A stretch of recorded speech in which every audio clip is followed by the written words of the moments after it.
ഇന്നിത് സംഭവിക്കും പരിശോധിക്കാം. വെഞ്ഞാറമ്മൂട് കോട്ടക്കൊലപാതകത്തിൽ പ്രതി അഫാനെ വിശദമായി ചോദ്യം ചെയ്യാൻ പോലീസ് ഇന്ന് കസ്റ്റഡി അപേക്ഷ നൽകിയേക്കും. കസ്റ്റഡി അനുവദിച്ചാൽ കൊലപാതകം നടന്ന ഇടങ്ങളിൽ എത്തിച്ച് തെളിവെടുപ്പ് നടത്തും.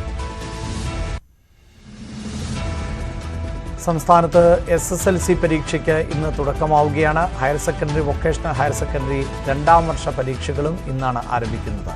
ഈ മാസം 26-ന് പരീക്ഷകൾ അവസാനിക്കും. SSLC പരീക്ഷ രാവിലെയും മറ്റു പരീക്ഷകൾ ഉച്ചയ്ക്ക് ശേഷവുമാണ് നടക്കുക.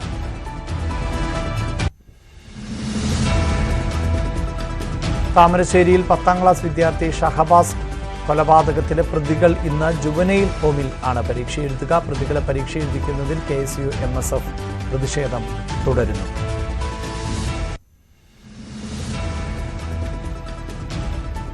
കണ്ണൂർ ADM ആയിരുന്ന നവീൻ ബാബുവിന്റെ മരണത്തിൽ CBI അന്വേഷണം ആവശ്യപ്പെട്ടുള്ള അപ്പീലിൽ ഹൈക്കോടതി ഇന്ന് വിധി പറയും. നവീൻ ബാബുവിന്റെ ഭാര്യ K മഞ്ജുഷയുടെ അപ്പീലിൽ ജസ്റ്റിസുമാരായ PB സുരേഷ് കുമാർ, ജോബിൻ സെബാസ്റ്റ്യൻ എന്നിവർ ഉൾപ്പെട്ട ഡിവിഷൻ ബെഞ്ചാണ് വിധി പറയുക.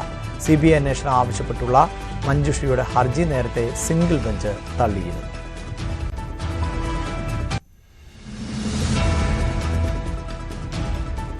സംസ്ഥാനത്ത് വർദ്ധിച്ചു വരുന്ന അക്രമ സംഭവങ്ങൾ, ലഹരി ഉപയോഗം, ആശാവർക്കർമാരുടെ സമരം എന്നിവയുടെ പശ്ചാത്തലത്തിൽ നിയമസഭയുടെ ബജറ്റ് സമ്മേളനം ഇന്ന് പുനരാരംഭിക്കുകയാണ്. കേരളത്തെ ഞെട്ടിച്ച വെഞ്ഞാറമ്മൂട്ടിലെയും താമരശ്ശേരിയിലെയും കൊലപാതകങ്ങൾ പ്രതിപക്ഷം സഭയിൽ ഉന്നയിക്കും. ഇത്തരം സംഭവങ്ങൾ വർദ്ധിക്കുന്നതിലെ ആശങ്ക റൂൾ 50 നോട്ടീസായി കൊണ്ടുവരാൻ ആണ് പ്രതിപക്ഷ ആലോചന. ഓണറേറിയം വർധനവും വിരമിക്കൽ ആനുകൂല്യവും ആവശ്യപ്പെട്ട് ആശാവർക്കർമാരുടെ നിയമസഭാ മാർച്ച് ഇന്ന് നടക്കും. പ്രതിപക്ഷത്തിന്റെ ശക്തമായ പിന്തുണ ലഭിച്ചതും സമരത്തിന് മൂർച്ചയേറിയിട്ടുണ്ട്. കേരള ആശാ ഹെൽത്ത് വർക്കേഴ്സ് അസോസിയേഷന്റെ ആഭിമുഖ്യത്തിൽ ആണ് സമരം.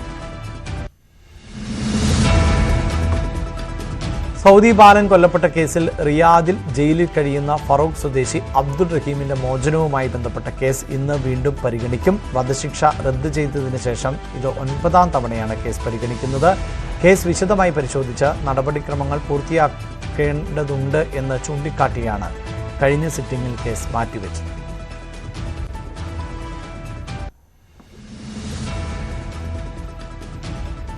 തെലങ്കാന ടണൽ ദുരന്തത്തിൽ കുടുങ്ങിക്കിടക്കുന്ന തൊഴിലാളികളെ രക്ഷപ്പെടുത്താനുള്ള ശ്രമം 9ാം ദിവസവും തുടരുകയാണ്. തൊഴിലാളികളെ ജീവനോടെ രക്ഷിക്കാനുള്ള ഒരു സാധ്യതയും 1% മാത്രമാണ് എന്നാണ് തെലങ്കാന സർക്കാർ വ്യക്തമാക്കിയിട്ടുള്ളത്.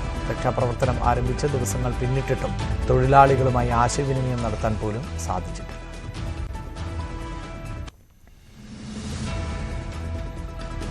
ഉത്തരാഖണ്ഡിൽ വൻ ഹിമപാതത്തെ തുടർന്ന് കുടുങ്ങിയ 50 തൊഴിലാളികൾക്കായി ഇന്നും തെരച്ചിൽ തുടരും.